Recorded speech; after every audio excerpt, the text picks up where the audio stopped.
चाहिए, बुरा कहलाने से नहीं बुरा करने से डरना चाहिए। इसलिए सदगुरु अभिलाष साहब जी ने कहा है, अच्छा कहलाने की इच्छा रखना कभी न मन में, किंतु सदा अच्छा रहना मन में वाणी में तन में। अपनी निंदा कभी श्रवण कर, क्षोभ न मन में लाना, सावधान करता नित निंदन मन को बोध कराना। निंदा कोई करता है, सदगुरु कबीर साहब जी ने कहा है ना कि निंदक निरिये राखिए, आंगन कुटी सवाय, बिन साबुन बिन पानी बिन साबुन, निर्मल करे सुभाए। निंदक को तो अपने घर में अपने आंगन में उसके लिए कुटी बनाकर रखना चाहिए, क्योंकि वह अपने हमारे दोस्त को क्या करता है, बिना पानी और बिना साबुन के धोता है। अपने मुख से हमारी माँ तो हमारी गंदगी जब बचपन में वो अपने हाथ से साफ की, लेकिन निंदक क्या करता है, अपने मुख से हमारी बुराइयों को निकालने का काम करता है। कहते हैं कि एक बार भगवान बुद्ध के पास एक व्यक्ति आया और उनको बहुत गाली देने लगा, बहुत ही गाली देने लगा, क्योंकि वह क्रोध में था।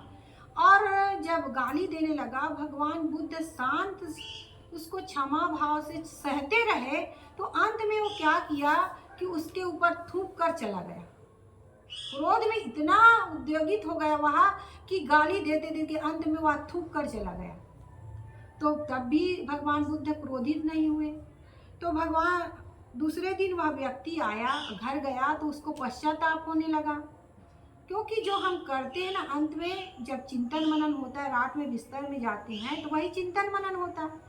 तो चिंतन मनन हुआ तो वो अपनी गलती का एहसास हुआ, मैंने इनको इतनी गाली दी, भगवान बुद्ध को इतना गाली दिया और अंत में उनके ऊपर थूक दिया, फिर भी वो क्रोधित नहीं, उनको अपने किए पर पश्चाताप हुआ। दूसरे दिन वह आया, भगवान बुद्ध के चरणों में पड़ गया और पश्चाताप करने लगा, रोने लगा, क्षमा मांगने लगा। तब भगवान बुद्ध ने कहा कि तुम कौन हो? तो उसने कहा कि भगवान, मैं कल वाला व्यक्ति हूँ जो आपको गाली दिया था, आपके ऊपर थूका था। तो भगवान बुद्ध ने कहा, मैं तो तुम्हें आज पहली बार देख रहा हूँ, मैं तो तुम्हें पहली बार देख रहा हूँ। तब उस व्यक्ति ने आनंद ने कहा कि भगवान, ये तो कल वाला व्यक्ति है जो आपको गाली दिया था, क्रोधित हुआ था और आपके ऊपर थूक कर चला गया था। तब भगवान बुद्ध ने कहा, नहीं आनंद, ये कल वाला व्यक्ति नहीं है। कल वाला जो व्यक्ति आया था उसकी आंखें तो लाल लाल थी, वह क्रोध में जल रहा था, लेकिन आज जो व्यक्ति आया है वह शांत है, वह तो रो रहा है, क्षमा मांग रहा है, उसमें उसके अंदर विनम्रता का भाव आया है। वो कल वाला व्यक्ति नहीं है। तो उनके बुराइयों को देखकर भी हम क्षमा कर देते हैं, तो ऐसे महापुरुषों का जीवन होता है। तो बुराई तो हर कोई करता है, लेकिन हमें बुरा कहलाने से नहीं बुरा करने से डरना चाहिए। लेकिन हम क्या करते हैं, बुरा कोई कह देता है तो हम क्रोधित हो जाते हैं, उसको उटपुटांग शब्दों से उसके साथ गलत व्यवहार कर लेते हैं। लेकिन ऐसा नहीं होना चाहिए। हमारे जीवन में क्षमा का भाव होना चाहिए। हम अपनी गलतियों को देखें, कोई कह रहा है तो उसके प्रति भी हमें क्षमा का, हमारे में कोई गलती नहीं है, फिर भी हम क्षमा के भाव से उसको देखें और जो भी और अपने अंदर झांकने का प्रयास करें कि कोई छोटे दोस्त तो नहीं है, बुराइयां तो नहीं है, उसको निकालने का काम करें तब। लेकिन हम क्या करते हैं, हमारे अंदर जो बुराई होती है उसको हम तर्क द्वारा सही, दूसरों का उदाहरण देकर उसको सही सिद्ध करने का प्रयास करते हैं। बुराई को मानने के लिए तैयार नहीं होते, बल्कि उसको दूसरों को उदाहरण देकर उसको सही सिद्ध करने का प्रयास करते हैं। एक कुलीन परिवार में बहुत संस्कारी बहू आई थी, लेकिन उनके परिवार में जो उनके सास ससुर थे, पति थे, उसमें कुछ दोष था। तो वह बड़ी सत्संगी थी, सत्संग में जाती थी, कथा सुनने जाती थी। एक बार क्या हुआ, एक बहुत सुंदर कथाकार आया हुआ था, तो वह सुनने जाती थी, उनको कथा बहुत ही अच्छी लगी। तो उसने सोचा कि चलो, मैं तो सुनने आती हूँ, लेकिन घर के लोग तो कहने पर भी सब सुनने नहीं आते हैं, तो क्यों ना मैं इस पंडित जी को अपने घर के पास ही कथा करवा लूँ, और कथा घर के पास होगा तो घर के लोग भी कम से कम लोक लाज वस्त तो सुनने आएंगे, बाहर तो निकलेंगे। ऐसा सोचकर उन्होंने पंडित जी से कथा के लिए उसको उनके पास निवेदन की और घर आकर अपने सास ससुर को, पति को भी मना ली कि कथा करवाएंगे। तो वो लोग भी मान गए, चलो भाई। और अच्छा संपन्न परिवार भी था।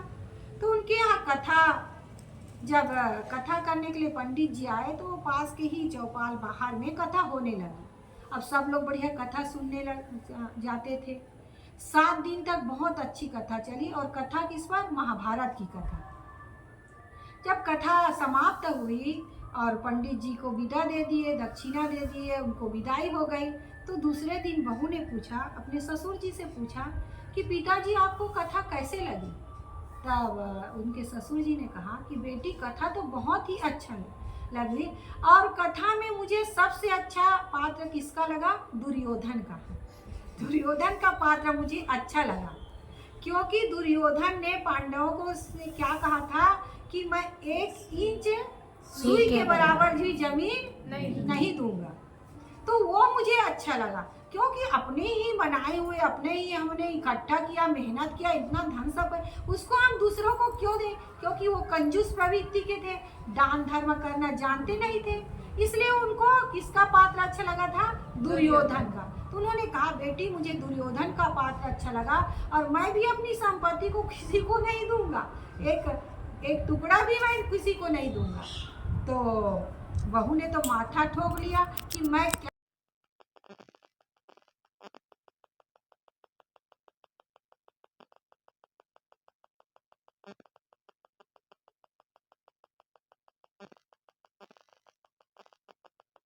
लेकिन उसमें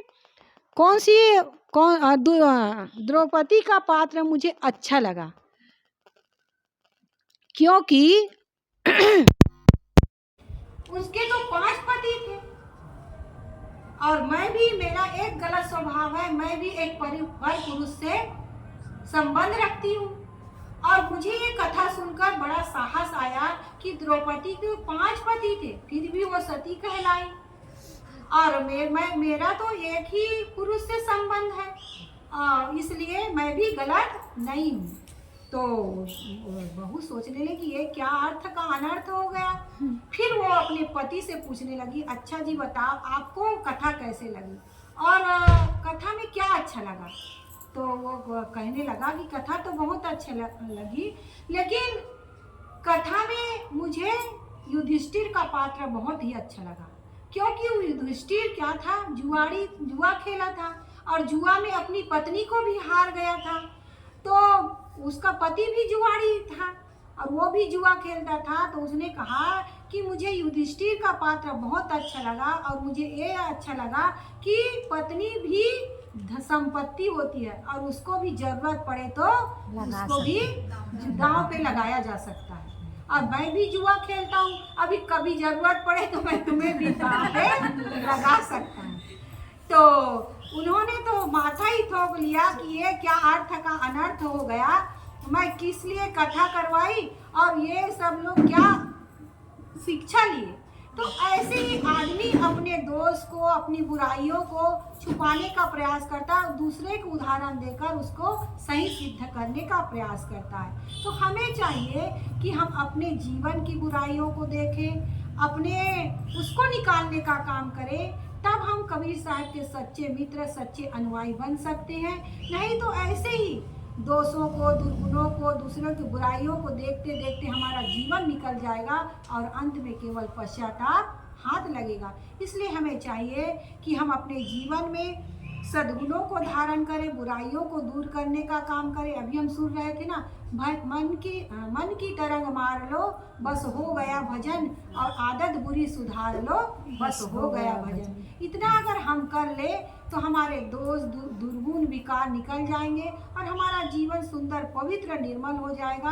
तभी ये मानव जीवन की सार्थकता है। और मानव जीवन हमें ऐसे ही नहीं मिला है, अनेक पुण्य कर्मों के संस्कार के फल स्वरूप मिला है।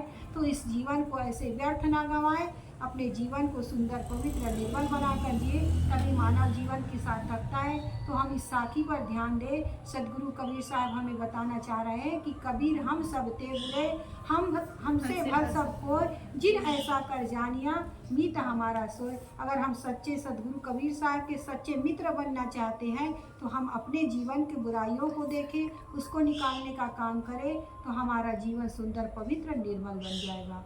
बस इन्हीं शब्दों के साथ मैं अपनी वाणी को विराम देती हूँ। बोलिए सदगुरुदेव की जय।